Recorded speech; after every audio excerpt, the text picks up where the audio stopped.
Well, thank you, Mark, and I must say it's a pleasure to be back here. I've been trying to come back for the last couple of years, having been invited by Mark, and eventually I've made it. Believe it or not, the only reason I'm really here this time is because I'm going to a wedding in Scotland next Saturday, and it happened to be on the way, well, sort of on the way. I'd also like to acknowledge the President of Mr Thomas Roth, who is our second in charge at the Australian Embassy here, and he's been here in Berlin now for some 10 months, he tells me. If he gets to love Berlin as much as I have in the 4 or 5 times that I've visited Berlin in my lifetime, then in fact, I'm sure that he'll enjoy his time here as well. The subject, international relations and cultural diplomacy in the Asia-Pacific. I wonder, is there anybody here who has heard of the nation of Tuvalu? 1, 2, 3, 4, 5. I knew Thomas Roth would. The reason I say that is because it's very hard sometimes to understand the difficulties that arise in the Pacific in particular, and also with some of our developing countries in Asia, because of the tyrannies of distance. And I was at the United Nations for 3.5 months in the year 2000, when they held the Millennium Summit. And while I was there, the 189th member state of the United Nations was welcomed, and that nation was Tuvalu. I won't ask you to tell me what the population of Tuvalu was, because it hasn't changed much, but it's about 10,500 people. And you'll find that in the United Nations, the same as happens with other countries, Tuvalu, with its 10,500 people, has 1 vote, and China, with its 1.3 or 4 billion, has 1 vote.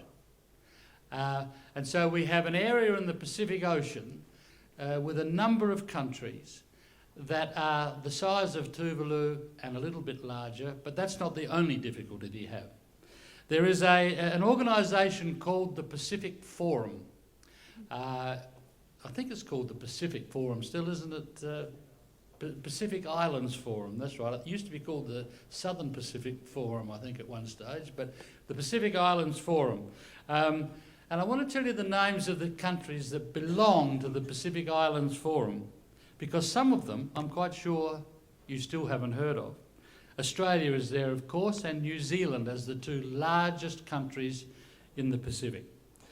Then we have, and I'll put them in alphabetical order because I think that might be better, the Cook Islands, Fiji, which is suspended at present, but Fiji has been a member of the Pacific Islands Forum from its inception, and certainly for a long time, and I think probably still, the Secretariat is based in Fiji. There's the island of Kiribati. Well, I'll explain directly, it's not just one island, but Kiribati is there. There's the Marshall Islands, Micronesia, Nauru, Niue, Palau, Papua New Guinea, which you would know about, Samoa, Solomon Islands, Tonga, Tuvalu, and Vanuatu. There's a list of some 15 countries which, if you're anything like me, you would, when I first went to the Pacific Islands Forum, I had no idea that some of them even existed, let alone being nations of their own. There are a couple of associate members, New Caledonia, and French Polynesia, which is Tahiti and Moorea and Bora Bora, those islands right to the to the west of the American continent and to the east of us.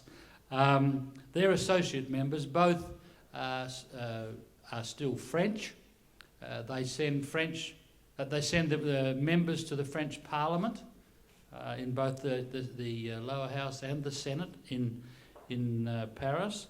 And then on top of that, there are some other islands that are observers. The island of Tokelau. I mean, Tokelau is an unusual place because you can only get there by boat. I think the closest neighbouring country is Samoa, and it's about a 24-hour journey by boat to get to Tokelau. And Tokelau, residents of Tokelau are automatically New Zealand citizens, but they are an enormous distance away from New Zealand. There's the island of Guam, one that I'd never heard of when I went to the Pacific Islands Forum was Wallis and Futuna, which is an observer. Another French dependency which is tied to New Caledonia in some way. Timor-Leste, or what was formerly called East Timor, is an observer to the Pacific Island Forum, although in fact it's not in the Pacific at all. But because of the nature of the organisation, they belong there. American Samoa, which is different from Samoa as we know it. American Samoa is an observer, and so are the Northern Marianas Islands. These small nations, none of whom could survive without aid from external countries, larger countries like Australia and New Zealand, and the United Kingdom, America, a lot of other countries, and I'll go into that a bit later. But I just want to tell you how the difficulties arise. Tuvalu, with its population of 10,500, is the fourth smallest country in the world in area, behind the Vatican City, Nauru and Monaco. Its total land area is 10 square miles. The smallest island has a population of 35, and it's 300 kilometres away from the capital of Tuvalu, Funafuti. Nauru has a total area of 21 square kilometres. Just virtually an island, a rock in the middle of the ocean, has a population of 9,300. Niue, population of 1,400, 2,400 kilometres from New Zealand, where 90 to 95% of new people from the island of Niue actually live now. The people who were born and brought up there went to New Zealand, and many people or their descendants live in New Zealand. The Cook Islands has a population of 11,000, 15 small islands spread over 2 million square kilometres. But there are 60,000 people of Cook Island descent living in New Zealand. Palau.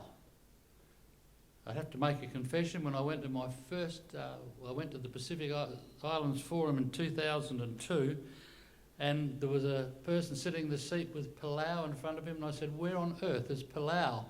And I was supposed to be there representing the government. I had some very quick learning to do. The Marshall, then you got the bigger ones. Marshall Islands has got 68,000 people, over 70 square kilometres. Kiribati has got 100,000. Spread right along the equator for quite a distance. The Solomon Islands has 1,000 islands with a population of 500,000. Micronesia has 607 islands, I don't know who counted them, with a population of 111,000. Samoa has a population of 194,000. Vanuatu, 225,000. Papua New Guinea has 6.5 million people. One of the difficulties, of course, in Papua New Guinea is that they speak or have spoken 841 different languages. Just imagine the difficulty that has been. And it isn't that long ago that part of the population of Papua New Guinea and the highlands were cannibals and headhunters. When I was a boy, people still talked about headhunters and cannibalism in Papua New Guinea. Fiji, which is suspended, has 850,000. Now, when you're going to talk about a subject like cultural diplomacy and relations in the Asia-Pacific region, how can you compare these diverse nations with the crowded populations of Asia, with the 1.35 billion in China, 7 million or so in Hong Kong in such a small area, Singapore, our most significant near neighbour, Indonesia, which is, has a population, I think the last count was about 240 million. I might be a million or two out either way, but the largest Muslim country in the world, the third largest democracy in the world at our doorstep, and so we have these enormously highly populated countries compared with the Pacific, which has these sparse, spread out countries with very little population. You've got the developing countries of Myanmar and Vietnam and Laos, all in the Asian region. And so one of the things that is drastically important to the relationships that develop between both Asia and the Pacific and countries like Australia and New Zealand is the importance of cultural understanding and understanding these countries and how they are, why they are like they are, and how can we better help them and understand them. I want to give you a quote. Some of you probably know I've got to give a speech on Sunday morning at a conference on a closely related topic. But I want to quote you the quote that I'm going to use on Sunday, and it's called Cultural Diplomacy in a Globalised World. The political scientist Samuel P. Huntington, who was somewhat controversial, but he wrote that in a multi-civilisational world, the most important distinctions among people are not ideological, political, or economic. They are cultural. People and nations are attempting to answer the most basic questions that humans can face. Who are we? And they're answering that question in the traditional way human beings have answered it, by reference to the things that mean the most to them. People define themselves in terms of ancestry, religion, language, history, values, customs, and institutions. They identify with cultural groups, tribes, ethnic groups, religious communities, nations, and at the broadest level, civilisations. I think to give you an example of just how important cultural relationships and cultural diplomacy can be, is to describe a little bit about what's happened in Australia, particularly in our relationship with Indonesia. And the time I became chair of our Foreign Affairs, Defence and Trade Committee, which is the largest committee in the Australian Parliament, some 32 people on it, which is a very large committee, our relationship had actually fallen to a pretty low ebb, because it was at the time of the referendum in East Timor, where they voted for independence, where Australia sent forces in on the invitation of Indonesia, but in fact it did cause a, shall I say, a lowering of the relationship between Indonesia and Australia, which had been developing over a period of time so that it was quite strong, and it suddenly took a plunge. We decided, or the government decided, that it would do its best to maintain good relationships with Indonesia, and then some of you may remember that terrible event where there was a bombing in Bali, in which 88 Australians were killed with a terrorist bomb in a bar in Bali. And Australia started working with our federal police, worked with the Indonesian police. And do you know that probably within 12 months of that happening, and the build-up of understanding between the two countries that had been going on, our relationship with Indonesia was as strong as it had ever been, and probably stronger. And a lot of that was done through all levels of diplomacy. You had government diplomacy at a level, but then you had all the other things that were happening. We used to meet as a parliamentary committee with Commission 1 from the Indonesian Parliament. We weren't governments, we were members of the Parliament who used to meet together, where we could have very frank discussions, and at the end of those frank discussions we didn't have to put out a communique of what we'd decided or even what we'd talked about.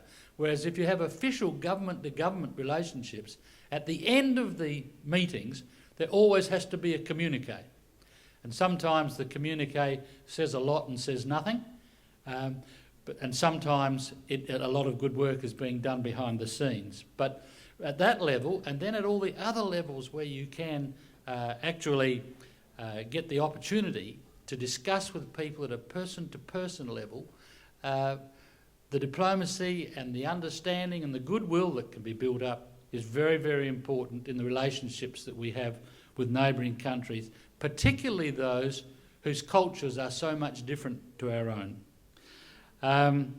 And so I just use that as an example of how cultural diplomacy can mean so much. I mean, I think I might have said it once before, but you know, back in the 1970s, when China was an outcast of the Western world, people talk about the visits to China by politicians, but in Australia's case, the first visit was by a table tennis team. Ping-pong diplomacy, it was called. The first people that made contact with the Chinese was a table tennis team. And I think the importance of that sort of cultural contact and the arts, and there are numerous examples of examples of how people have been able to relate to each other without there being government-to-government levels. I guess the other thing that we should ask, and this is what does affect the Pacific Island and the Asians, is the effect of modern technology on all of these neighbouring countries.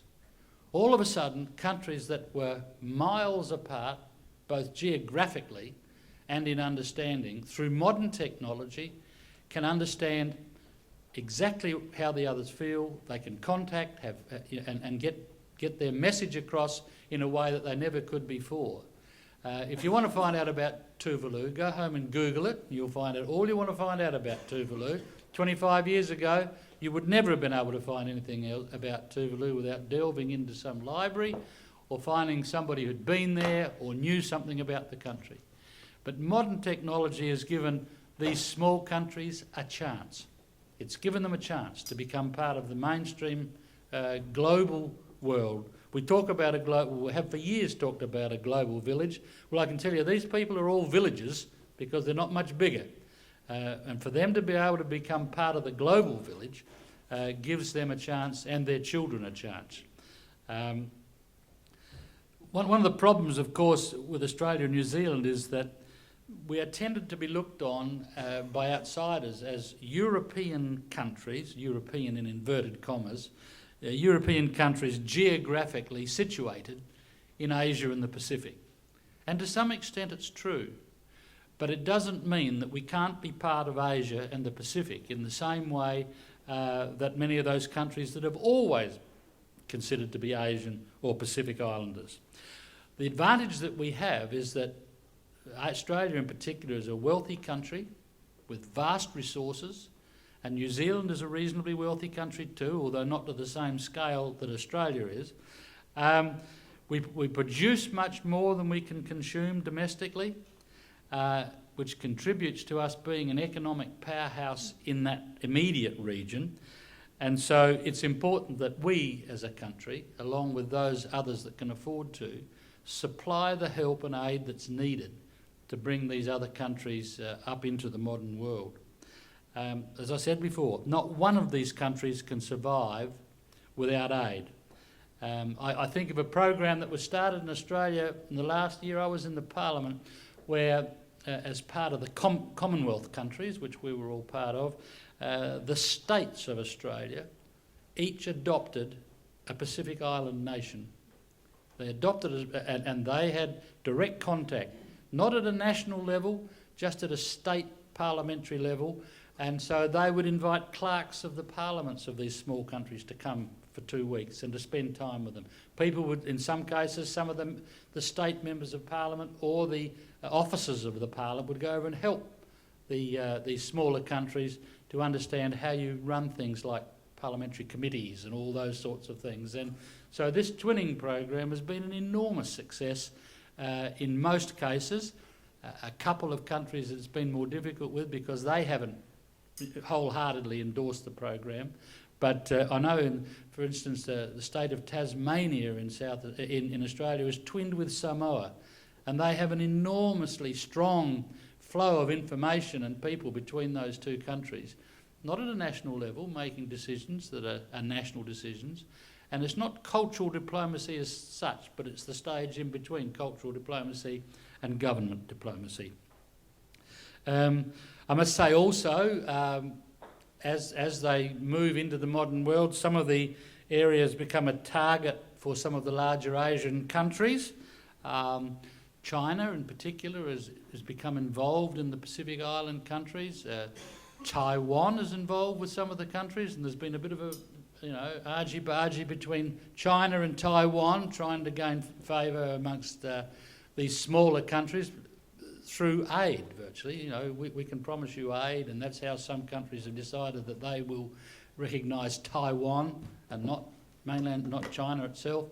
I think the situation is improving, but because of the strategic importance and the influence that they can have, then I can understand why some of these larger countries, particularly China, which is involved throughout the world, but whenever we have an argument with one of these small countries, as in the case of Fiji, which removed its democratically elected government, and for the last, I think it's 6 years, I think it is now, since Frank Bainimarama took over, and so he says, well, if you're not going to help us, the Chinese will.